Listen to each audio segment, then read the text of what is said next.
We're merely 2 days away from the CFP National Championship game, the College Football Playoff National Championship game between TCU and Georgia. It feels like it's been a really long week in anticipation for this matchup, but we're almost there, and we're here to talk about it. So if you're here and you're a fan of TCU or you don't like Georgia very much, this isn't the podcast for you. This is about Georgia. This is all about Georgia. It's our Homer podcast and video, all things Georgia. So with me, it's our transfer reporter, residential Georgia fans. I'm Brian, and with me I have my man Doug. Doug, how you doing, sir? Doing good. Feel kind of nervous, but you know what I mean? It isn't pressure without feeling nervous, so all is well. Yeah, there's definitely some appropriate fear of TCU. I feel like, everybody, the bulletin boards and everybody is, obviously the line is what it is. I think it's 12.5 right now. And we're kind of expect it to be, win convincingly, but you never know how these things go. It's college football for a reason. So good thing the game isn't played on paper, it's played on the field. And yeah, there's a lot of anticipation and appropriate fears, we like to call it, of TCU. But before we talk about TCU, let's kind of go back a little bit about talk a little bit about New Year's Eve and that game against Ohio State. It was, I mean, man, what a game! What a game that was! I really can't believe that Georgia was able to pull that out at the end. I feel like I'm still so used to seeing Georgia just kind of fall short, kind of like how they did in the 2012 SEC championship game against Alabama, kind of like how they did in 2018 in the national championship with Tua, second and 26. And I just feel like that was kind of the same. It's like the same thing all over again. Even though we had just won last year, I still felt like we always going to fall short. And then the Georgia Bulldogs pulled it out. What was your reaction to that game, Doug? That was a nervous wreck. I honestly thought it was done once it was 38-27. Just because Ohio State was gashing us all over defensively, whether it was CJ Stroud breaking the pocket, running, because we hadn't seen that from him before, whether it was other receivers getting open, Ibuka, Fleming. It was just like Ryan Day probably called the game of his life up until that last drive, and it clearly showed. It also showed that Ohio State watched film because they adjusted to what they usually do and adapted what LSU did in the second half of the SEC championship game. But in terms on our side, for nervous wreck, like Munkin for the most part called a pretty good game, dealt with the injury to Darnell pretty well. I will say that I was kind of worried about Stet because he started off well and he ended pretty well, but in that middle it was looking kind of rough. Running game for the most part did their thing, like no real complaints there. Offensive line for the most part did their thing. Like they had to give up sacks because in the day, like they weren't not going to give up sacks forever. Like they hadn't given up sack in like 2 months, but they were due. And Ohio State's probably actually they are one of the best teams that we played, probably top three. And of course, you got to pay respects to TCU and Oregon, but yeah, they're up there. But yeah, I was pretty nervous, but in the end, we won. Thankful for the missed field goal because it kind of also takes heat off Pud Lesney, who missed 2 field goals that game. And surviving and thriving. That's our motto right now. So Yeah, no, I mean it really was. It was exactly that. It was just survive in advance. And yeah, you're absolutely right. What frustrates me is what a lot of people talk, since the game happened, and I've seen, on ESPN, and I've seen, people talk about it. They say that, oh well, if Marvin Harrison Jr. doesn't get hurt, Ohio State wins the game, or oh, if he doesn't miss that field goal, obviously Ohio State wins the game. It took that for Georgia to win. But I mean, like you said, let's not forget Darnell Washington was out early. I mean, he was out pretty much the entire game. Ladd McConkey was injured. yeah, I mean, you could definitely tell his knee was bothering him. I know when he caught that 2-point conversion late in the game, he was definitely hobbled up, getting off the field. hmm So, and when the time that Marvin Harrison got injured, he had been held without a catch pretty much the entire second half. I mean, except for yeah, those first few drives in the first quarter, he was pretty much, held in check for the most part that latter half of the second quarter, and the beginning of the third, until eventually he did get hurt, which is unfortunate. I mean, you don't want to see anybody get hurt, but I don't feel like that was a.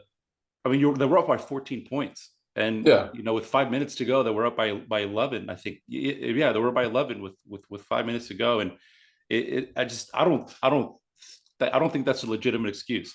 But no, yeah, I mean, it was an insane game, and like you said with Stetson Bennett, I don't that dude has something that you can't describe. I don't understand it, and every time something happens, it's happened last year in the national championship game. He made that Yeah. fumble, that fluke fumble that happened, that was recovered by Alabama, and then immediately after that, he was solid and he Hmm. dominated. And same thing on New Year's Eve. He threw that interception. Ohio State came back. They were up 21-7 immediately. It seemed like almost in a blink of an eye we were tied again. I mean, Yeah. I was rewatching the game and I almost forgot that we were down 21-7. It didn't feel that way. It happened so quickly. We immediately came back and tied the game, and then Hmm. we went down again, and then he made some more mistakes, and then he immediately made up for them. It's almost like he knows his credibility, and that he knows that if something happens, he's going to get the blame for it. He's been getting the blame for it his entire career at Georgia, and Yep. he's not going to be the reason why we lose football games. And so far it's worked. I mean, he's been really solid. So yeah, it was an incredible game. Shout out Arian Smith. Arian Smith, he hasn't played. Yes. It feels like every time he makes a catch, it's a big catch. It's 60 yards on field, a touchdown. I think I was looking it up the other day. He has like 8 career catches, and like 6 of those are touchdowns, or 5 of those are touchdowns, which is, I mean, you can't ask for better performance than that. I mean, every time you catch the ball, it's a touchdown. So yeah, Yeah. a lot of unsung heroes in that football game, but it was Yeah. an incredible game. It really was. So I just want to give a quick thing to Arian. Like on that touchdown, like the DB plays with a lot of cushion. And Arian, like I was actually arguably the fastest player in the country. He ate it up. Yeah. Like that cushion was gone in the immediate and hit him on a deep ball perfectly. And it led to touchdown that got us back in it, got the momentum, and then everything just rolled from there. Like it was just amazing. Yeah, it really was. I mean, yeah, you said that Cushing, he was 2 steps, and he was level with the DB, and I mean, he dusted him. I mean, say, oh, he fell or he tripped. I mean, he caused them to trip. He broke his ankle. He stuttered and he was out of there. So yeah, it was a big play. It was an explosive play, but I feel, the way that game ended up, we Mm-hmm. needed, with it being just a one. I mean, we immediately uh that was the first play after that timeout on the fake punt, which was another big time play by Kirby Smart. I mean, what a way for the Georgia coaching staff and Kirby Smart to recognize that formation, and it Mm-hmm. just barely called that timeout, which was incredible. I was sitting there watching him like, they're gonna fake it. Like, it was so obvious that it was gonna be a Yeah. fake. I mean, it's Mm-hmm. 4th and 1. It's like at the 40 or 30 yard line. I mean, it was all so obviously going to be a fake. And I mean, for Kirby Smart and the coaching staff and people in the press box to recognize that, and send the signal down to Kirby that, hey, it's a fake formation, and get the timeout called, and immediately the very next play we go deep to Arian Smith with that touchdown. I mean, that was the turning point in the game. It really was. We that score, with it being such a, I mean, we scored with 50 seconds left to take the lead. You know, if we don't score in that first play and take a minute or two drive to score, that already It's eats. game. Yeah, that's game. That already eats up. It leaves us with virtually no time left to come back. So that was a huge Right. play. And that fake field goal. I mean, that missed field goal was, I don't know how to describe. I mean, it was just magical. The stroke of midnight. It's almost like almost out of a fairy tale. It was Yeah. crazy. Yeah, no, like you ever, so I was at a holiday party, the New Year's Eve party, and you have a lot of folks at the New Year's Eve party because it's like 11:57, 11:58, the game's going on, and Georgia just scored. They're like, yeah, no, just turn on the ball drop. And it's like 1/3 of the party wants to watch the ball drop. One third of the party has money on Georgia. One third of the party has money on Ohio State. So what happened is people that were watching the game had to pull out their phones because we had to watch a ball drop. And then the kick at midnight, hooked left, beautiful. Yeah, it was a magical kick. It wasn't as magical for me because I was in Central Time, so it Mm-hmm. didn't feel. I wish I would. I wish I could have experienced it with the midnight. If I was on the East Coast, so I can. Right. That would have been amazing experience. The missed kick and then instantly being midnight, which that would have been cool. But still, I mean, it almost ruined New Year's Eve for me. Just if that kick would have gone in, I would have been. Mm-hmm. I'm the biggest sore loser. I'm pissed off. Especially at a game of that magnitude. Yeah. Yeah, my family is lucky that we ended up winning that game, and I was able to not be a sourpuss the rest of the night. But Yeah, yeah, for but me, I turned off my ESPN notifications because I knew like wherever I was watching it, it'd be a player or two behind that I'd now see that banner alert. So yeah, my ESPN notifications are off until tomorrow. yeah, I mean, actually Monday. So yeah. Monday Monday night, night. Tuesday. Yeah, Monday night, Tuesday. So Yeah, same here. I'm the exact same way. I don't have my notifications on. It always, even when you watch it like on live TV or on through cable, you still get alerts before it happens, which is yep. dumb. But yeah, I don't have my alerts on either. It's it. I want to experience it with my own eyes. But yeah, magical game, incredible performance by Georgia, and you kind of just feel like it's just different. I mean, this is a different Georgia. This is a different era in Georgia football where these types of games end up going for Georgia, not Hmm. against, like it's been for the last 20, 30 years, 40 years, I guess, since the last time we won. Well, Right. before last year. But moving on to Monday night, TCU, like TCU, like who would have thought we'd be playing TCU? What are your thoughts on TCU? What do you think is the key to beating TCU? So first off, I owe an apology. I said before that in the earlier pod way back when I was not a fan of Sonny Dykes hire. I thought it was pretty lazy because he's just moving across the street or across down the road. Or I was in Texas recently, so I know it's further because Fort Worth and Dallas are pretty far in terms of like standards. Can But anyways, I thought it was pretty lazy, but that's why they get paid the big bucks, and that's why we do podcasts because I was dead wrong. So I need to apologize to Sonny Dykes there. So TCU is probably the biggest Cinderella story since the Butler basketball teams back in the early 2010s. They do have the talent to match up with the gods. They did beat Michigan. Um, I do think that we are a better team than Michigan. I think it's actually, in terms of Michigan, I practically think it's not close with them. TCU does have the offense to match up with us, and then the saving grace for Georgia is that we had played a 3-3-5 defense already this year with Mississippi State. So, granted, they both teams do different things out of that formation, but 3-3-5, we've played it before. Monken knows. Like Monken's also a Big 12 coordinator back in the day. So like he knows how to deal with these kind of defenses. So I think our guys are battle test. I think are ready. I think that we should uh win. My worry is it's the trenches. So offensive line, I'm not really worried about as much. I think they'll do a great job. For the most part, they've been pretty good all season outside of the running game, but we've gotten a lot better since that Missouri game. Um, and we ran for over 100 yards against Mississippi State. So, um, my big worry was the defensive trenches.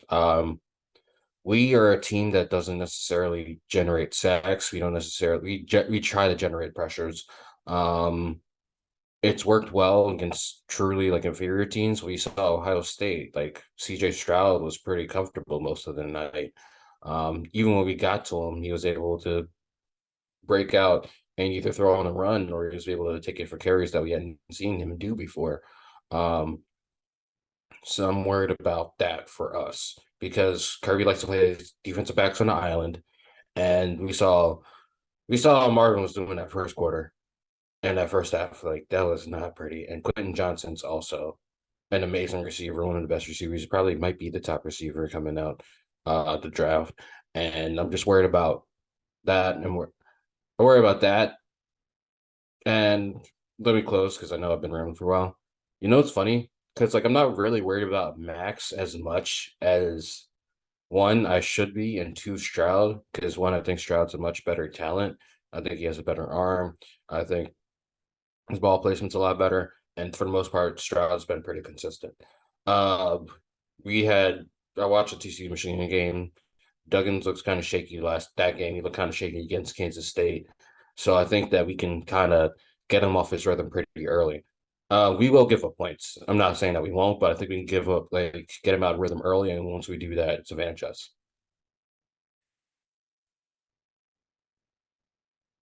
Yeah, no, no, yeah, you do definitely hit the nail on the head there. And what I think what different, like TCU, they I've seen in the preview articles and in the preview shows that they're a little similar. That they can use kind of the blueprint that, like you said, LSU used and that Ohio State used to exploit the defenses. Obviously, our secondary has struggled the last few games, and they're keen to give up explosive plays.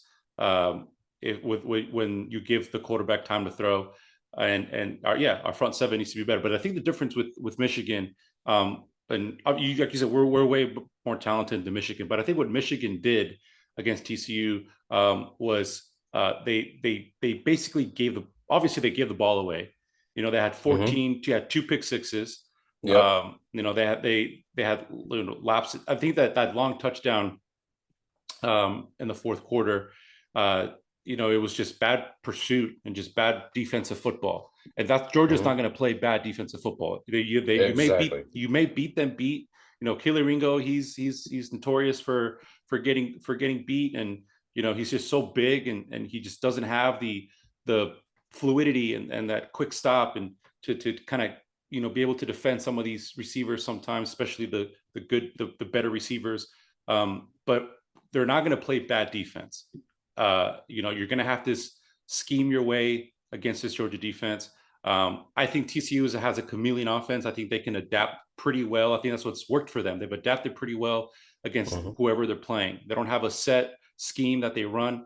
If it's a good run defense, they pass the ball more. If it's a good pass defense, they run the ball more. Georgia's good at both, essentially, but it's all going to be that front seven. I think that Georgia's front seven is going to be way too overpowering for TCU's offensive line. I think I saw a stat that TCU is 100th in a pressure offensively, so they don't protect the quarterback as well as other teams. Definitely not as Ohio State does, and against all the SEC teams we played all season, and we pretty much feasted on the SEC all year. Mm-hmm. But yeah, the margin for error for Georgia is definitely a lot larger than it was for Michigan. I think the talent level is just, it's just night and day. I don't see Georgia turning the ball over. I mean, Stetson Bennett, obviously he did have that interception against Ohio State, but you can go back to last season, and every time he's played a ranked team, even a top 5 ranked team, he's Right. been incredible, solid. He doesn't turn the Mm-hmm. ball over. He's not going to turn the ball over. Georgia's not going to turn the ball over. And then the defense is the defense. You're going to have to score in multiple different ways against this Georgia defense. So yeah, it's going to be. I'm like I said, I have appropriate fear on against TCU. I think that they have a blueprint there where they can definitely win.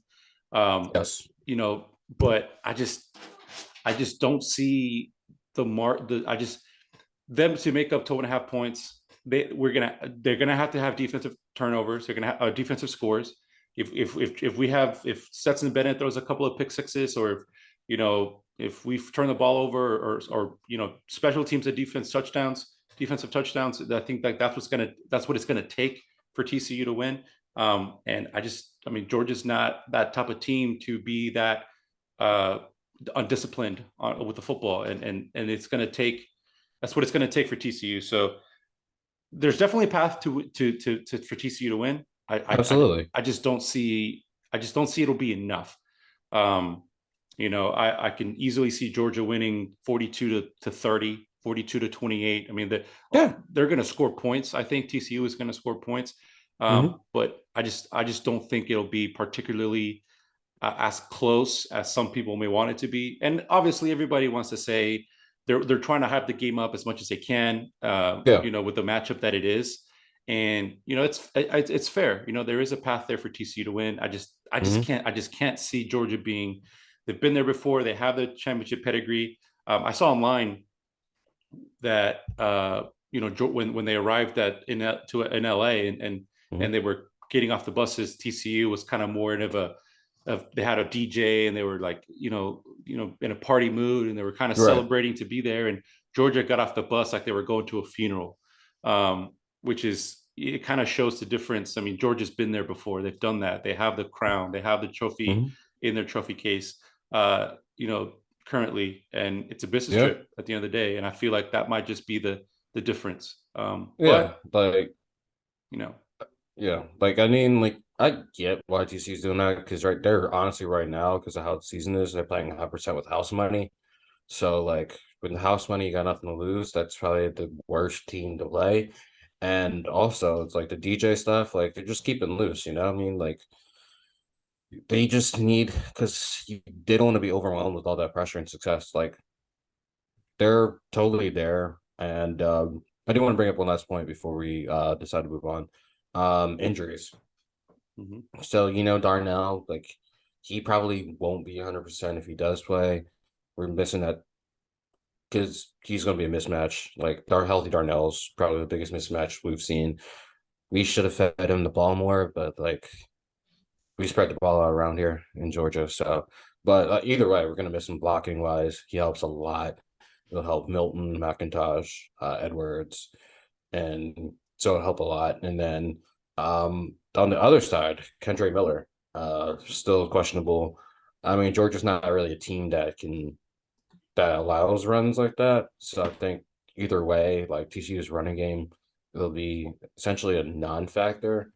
Um, but yeah, like DeMarcado still great running back in himself. But like I said, just injuries. Chaz Chambliss, hopefully he's good to go because like we can't be down a lot in that position because that'll definitely hurt us.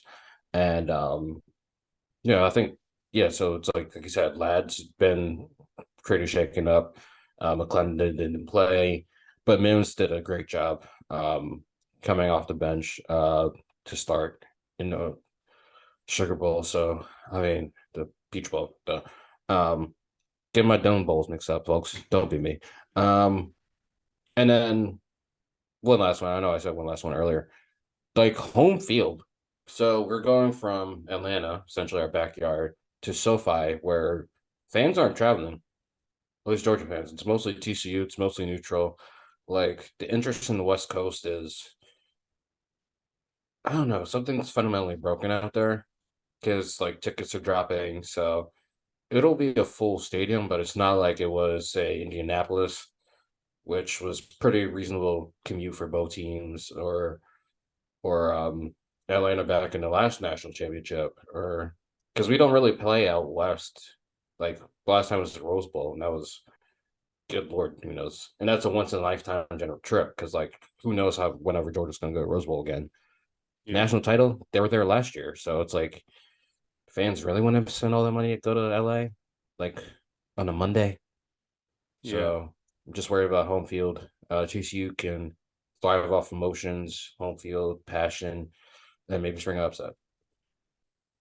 Yeah, definitely. No, it's kind of I've always wondered how Alabama fans feel, going to the national championship every year, and do they still have that Mm-hmm. same fire and the same, does it feel the same? And I mean, this is our third. Obviously, we lost the first one, but it's our third one in the last 5 years, or 5 or 6 years. Yeah. No, but yeah, five. So what's 2008, 2018? We're in 2023. Yeah, 5 years. So it's our third one in the last 6 seasons. Mm-hmm. Um, so how I am interested. It's a great point. I am interested to see how our fan base. I mean, our fan base usually travels very, very well. We saw what they did when we played Notre Dame in South Bend. We saw what Yep. we did for the Rose Bowl, and we saw what we did for Indianapolis. But yeah, it'll be interesting to see how it is out there in LA. and SoFi. So yeah, that's a great point. But so let's just say, it's Monday night, the game's over, confetti is dropping down. Georgia is hoisting another national championship trophy to win back to back. What does it mean? What would that mean for Georgia as a program, for Kirby Smart, for Stetson Bennett? Well, what is the like? What is the end game? Where would the legacies be at that point? So for Georgia, it'll establish them as now uh the powerhouse to deal with. Alabama's always going to be there. Like, don't get me wrong, Alabama's always going to be there. I think we have replaced Clemson and that team that's right up to them because Clemson's kind of taking a step back. Once Trevor Lawrence left, like they haven't been the same offensively. Defense is still great. Offensively, they've taken a step back. Versus Georgia, his defense has always been great. Took that step up, and we recruit on an elite level. Kirby's shown that he is the most successful saving system because Jimbo's right there, right now. Um, but like, yeah, no, winning two national titles at home, just give him the keys, whatever he wants, give it to him. He already has the keys, but give him more than what he wants. Saban got his house paid by boosters. Pay for Kirby's house, pay for his kids' education, give him everything. Give him a fast pass to Waffle House. I don't know. I don't care. Just let him do whatever he needs. For Stetson, it'll remove all doubt because you saw coming into the season, people still doubted him. And like even though he played amazing for the most part, but like when he struggles as bad, and then folks start clamoring for different options. Like, and he's proven this right and wrong. Like the first year, COVID year, yeah, it was pretty rough against Florida and Alabama. So JT was justly put in quarterback. But then year two, JT gets hurt, Stat runs ship, and after the Alabama game, he struggles against Alabama, and then comes back. Amazing performance against Michigan. Amazing performance national title game. Moves all doubt there. This year, calls weren't really there because you know why? When you drop 49 against Oregon week one, a team that won what 9, 10 games, Yeah, they were. I mean, they that were pretty ranked in the much top 10 all year, pretty much. exactly. So like that removed all doubt. Like he was allowed to get away with the Kentucky struggles. He was allowed to get away with coming back late against Missouri. Um, and then this game, like Ohio State, like he's clearly going to be the best quarterback in Bulldogs history. He's going to get the passing record in this game. I don't even know the touchdown record. And then what was the final one you asked? Uh, yeah, I mean, just in general, what it will do Oh, for the legacy of the Georgia football program, essentially. oh yeah. So the program, yeah. Okay, yeah. So like I said, up there with Alabama, like right next to them, not necessarily overtaking them because I don't think anybody's overtaking them as long as Saban's there. That man is immortal, and I hate him for it. But he created Kirby, so I thank him for that too. Yeah, no, yeah, you're absolutely right. I mean, just looking at the last two seasons, so this incredible run that Georgia's on the last 2 years. I mean, they were 14-1 last year. They're 14-0 this year. So that's 28-1 in the last two seasons. I have a chance to winning, being undefeated, going 15-0 with a win on Monday night. And I mean, just looking at, I went back and looked at the rankings. There've been 28 AP polls over the last two seasons. Georgia has Mhm. been ranked number one in 20 of those 28. And that's I mean that's pretty impressive. And aside from the preseason polls, which they after winning the championship last year for whatever reason they didn't rank them. And I think they ranked them third in the preseason last year or fourth. I forget. This past season. It was like Um, third, I think. yeah, Yeah. it was third. Yeah, and it only took them 2 weeks for them to get to back to number one. Hmm. And then in the college football playoff rankings too, they've been number one in every single poll except for two, which was before, which is the initial one this year, and then we immediately made that up by beating the number one team in Tennessee. And then last Yep. year after the loss to Alabama, in the SEC championship game, they dropped us down to three, and then we immediately beat the number one team after that. So there's been 12 college football playoff rankings. Georgia's been number one in 10 of those. There's been 28 Hmm. AP polls. Georgia's been number one in 20 of those over the last two seasons. They've lost one game, and they're on the verge of winning a second national championship. I know Alabama has great runs. Clemson has had great runs, but I can't. I mean that sort of run, a 2 year run. I mean, of just dominating football. I mean, they've dominated almost every team they've played. They've had a couple of close games. Um, but I mean, against the Missouri game this year, against Clemson last year, the first game of the season, which was a Hmm. single digit game. Obviously, the loss to Alabama last year, but Yeah. besides that, they won. They beat Michigan by double digits. They beat Alabama in the championship by double digits.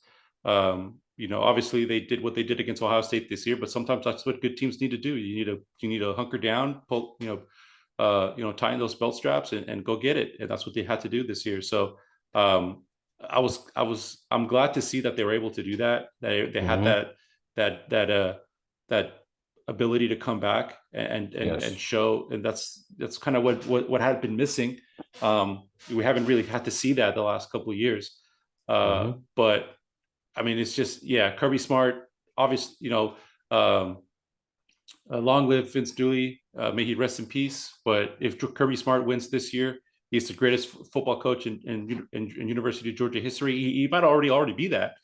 Yeah. And yeah, Stetson Bennett. I mean, who would have thought, right? Stetson Bennett is going to it's going to go down as the greatest player in Georgia history. Um, You know yeah, what's funny was Stat? So this will be his third national title. Um, because he was on the roster in 2017-18, the first Alabama game. yeah, So be his third chance at a natty. yeah. Hopefully he's 2 for 3, not 1 for 3. Yeah, that's insane. Yeah. But yeah, so well, obviously, this is a Georgia podcast and video, so we're gonna be homers. So before we go, what's your final score for Saturday or for Monday? Uh Sorry. 42-34. Okay, Georgia. a little Yeah. bit closer than I okay. think we let him back in late, but like the touchdown for TCU will come with like a minute left. Okay, I think it's gonna be 45 to 28. 45 to That's a good one. 28. I think you're right. I think it's gonna be similar to the LSU game, where before you know it, it's gonna be like 28 to 7 or 35 to 7. And then they'll pull back a little bit. And then we'll be yeah, it will be taking a knee. We'll be running the football with um uh the twos by the end of the game and kind of running the ball off. And I just want to see Stetson take a knee, take the final victory formation and secure that second natty. That's going to be amazing. But we got to give TCU their props and their credit. It's going to Amazing be team. they're a great team, and I've been cheering on them from afar. They're probably my every year I kind of latch onto this a team outside of Georgia that I'm kind of wanted to see do well. Last year was Cincinnati, and this year Tulane was for me. yeah Tulane this year. Yeah, I really and Tulane too. Yeah, I was rooting for them, and I was happy to see them beat USC. But yeah, uh, but it's all about the dogs, baby. So we're gonna celebrate. We're gonna win that championship. I hate to be on Old Takes Exposed. I hope I don't end up on Old Takes Exposed, but there's no way we're gonna lose this football game. We're gonna win this game. We're gonna be back-to-back national championships. And just looking at next year's schedule, we might even be there next year. But yeah, but that'll wrap it up. That will kind of wrap it up here on for us here, the Georgia Bulldogs perspective, Georgia Bulldog Homer Cast, I like to call it, here on the Transfer Portal. Make sure to follow us and subscribe to all platforms. We have TikTok, we have Twitter, we have YouTube. We're everywhere. Check out our website. A lot of great content has been put out by our guys all through bowl season and all season long. If you want to reminisce on anything, go and check it out. And But that's it for me, Doug. Any parting words? Uh, Go dogs. I'm praying for W. And if we do lose, like you'll not hear from me again up until September. So, Yeah, we'll crawl it. We'll go crawl into our little holes and come back again next year and start barking at people again. So amen. yeah, amen. Go dogs. We'll see you guys after the national championship. Enjoy it. I hope whoever you cheer for wins. And let's wrap up another college football season. So y'all have a great day. Enjoy.